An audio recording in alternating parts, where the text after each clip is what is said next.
Olá pessoal, continuando o nosso plano de leitura bíblica anual, Romanos capítulo 4, justificado pela fé.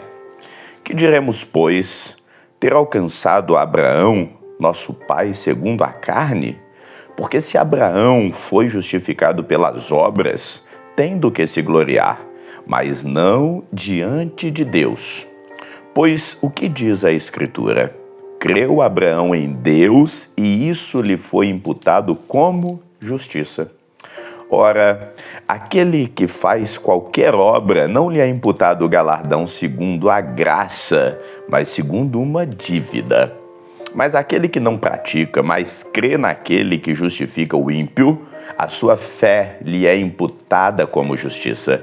Assim também Davi declara bem-aventurado o homem a quem Deus imputa a justiça sem as obras, dizendo: bem-aventurados aqueles cujas maldades são perdoadas e cujos pecados são cobertos. Bem-aventurado o homem a quem o Senhor não imputa o pecado. Vem, pois, esta bem-aventurança sobre a circuncisão somente, ou também sobre a incircuncisão? Porque dizemos que a fé foi imputada como justiça a Abraão. Como lhe foi, pois, imputada? Estando na circuncisão ou na incircuncisão? Não na circuncisão, mas na incircuncisão, e recebeu o sinal da circuncisão, sendo da justiça da fé, quando estava na incircuncisão, para que lhe fosse pai de todos os que creem, estando eles também na incircuncisão, a fim de que também a justiça lhe seja imputada. E fosse pai da circuncisão daqueles que não somente são da circuncisão, mas que também andam nas pisadas daquela fé que teve nosso pai Abraão, que tivera ainda na incircuncisão. Porque a promessa de que havia de ser herdeiro do mundo não foi feita pela lei a Abraão ou a sua posteridade, mas pela justiça da fé. Porque se os que são da lei são herdeiros, logo a fé é vã, e a promessa é aniquilada, porque a lei opera a ira, porque onde não há lei, também não há transgressão. Portanto, é pela fé, para que seja segundo a graça, a fim de que a promessa seja firme a toda a posteridade, não somente que é da lei, mas também a que é da fé que teve Abraão, o qual é pai de todos nós. Como está escrito, por pai de muitas nações te constituir, perante aquele no qual creu, a saber, Deus, o qual vivifica os mortos e chama à existência as coisas que não existem, como se elas existissem, o qual em esperança creu contra a esperança, tanto que ele tornou-se pai de muitas nações, conforme o que lhe fora dito, assim será a tua descendência. E não enfraquecendo na fé, não atentando ele para o seu próprio corpo já amortecido, pois era já de quase 100 anos de idade, nem também para o amortecimento do ventre de Sara.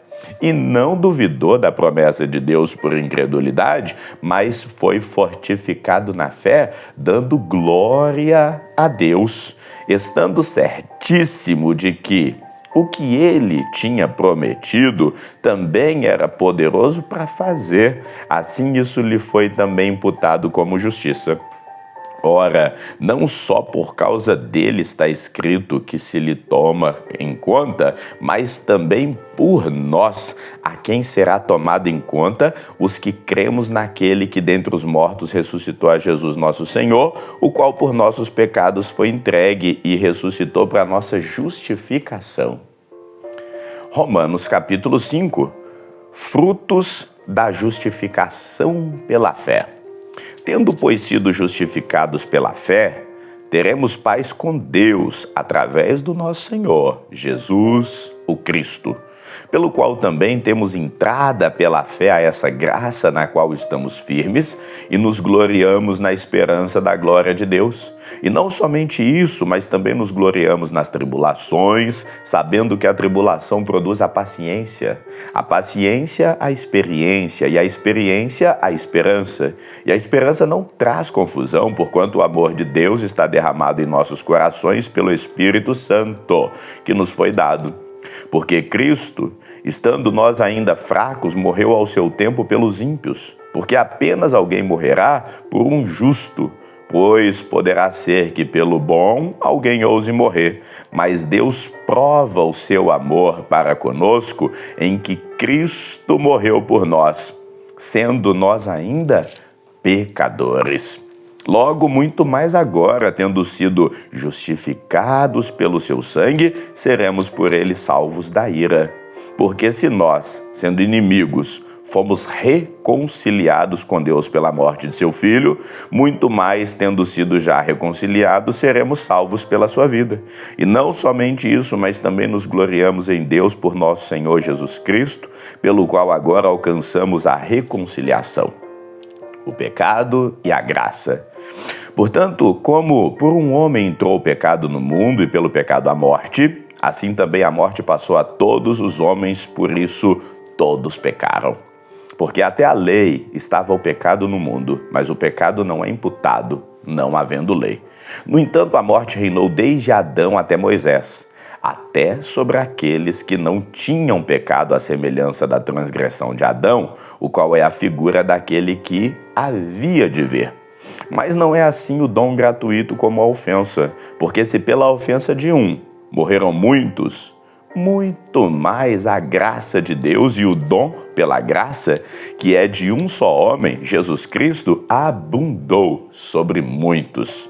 E não foi assim o dom como a ofensa, por um só que pecou, porque o juízo veio de uma só ofensa, na verdade, para a condenação, mas o dom gratuito veio de muitas ofensas, porém para a justificação.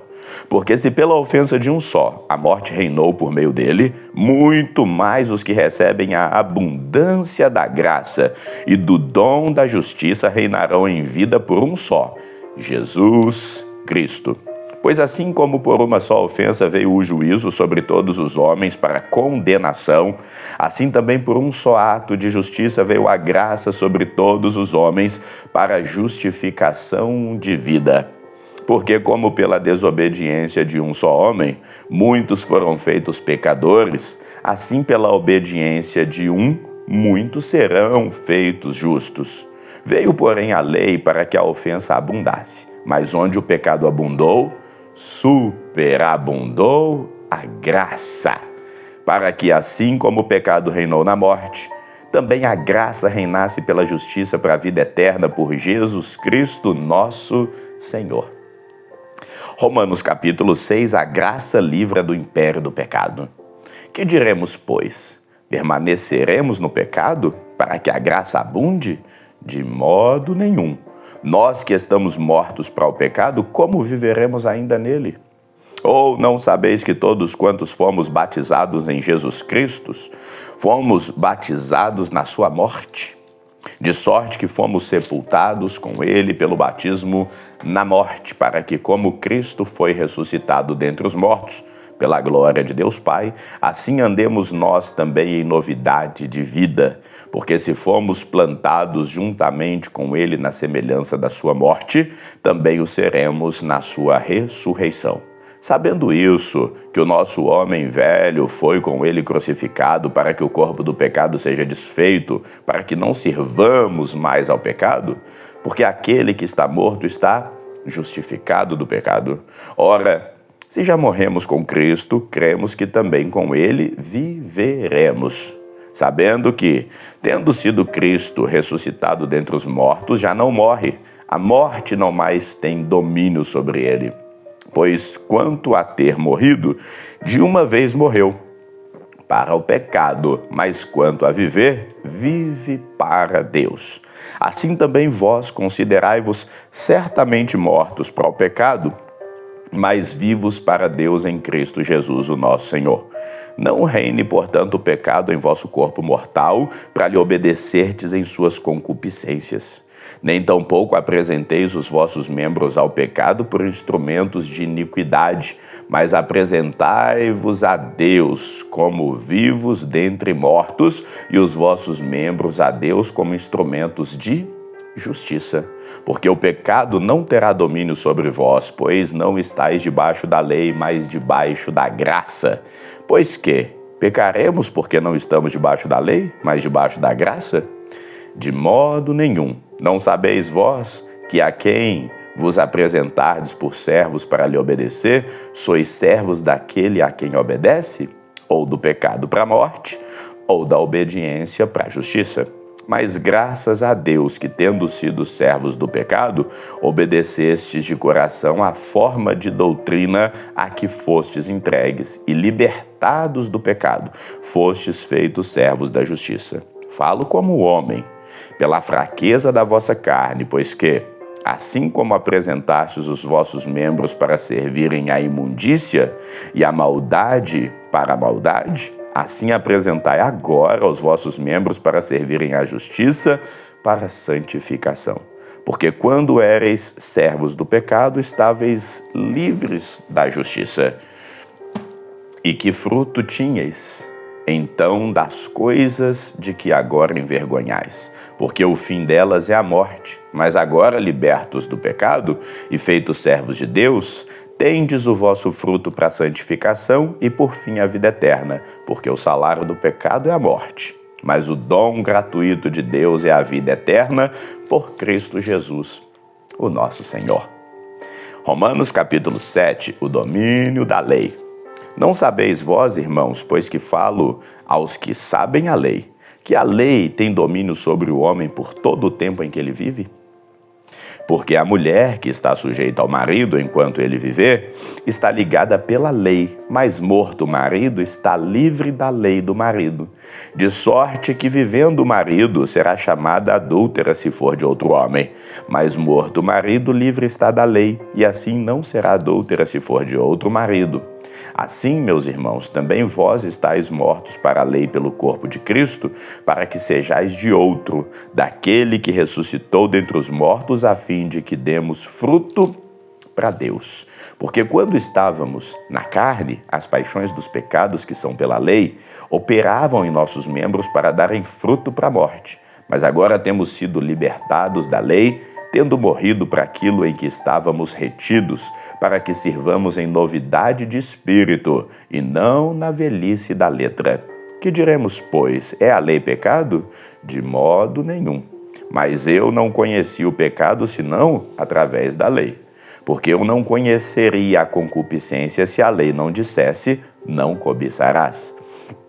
Mas o pecado, tomando ocasião pelo mandamento, operou em mim toda a concupiscência, porquanto sem a lei estava morto o pecado.